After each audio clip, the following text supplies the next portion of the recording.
Park বা resort যাই বলি, অসাধারণ।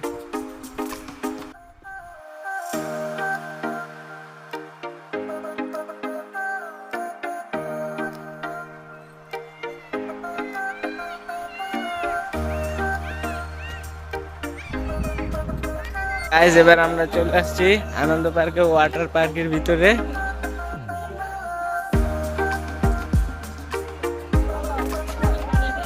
এই সুইমিং পুল দেখে তোমার অনুভূতি কেমন?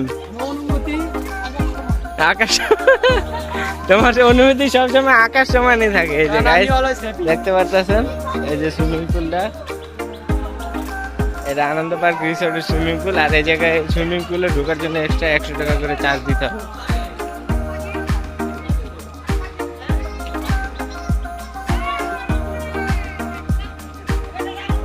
তো গাইস এবার আমরা ওই যে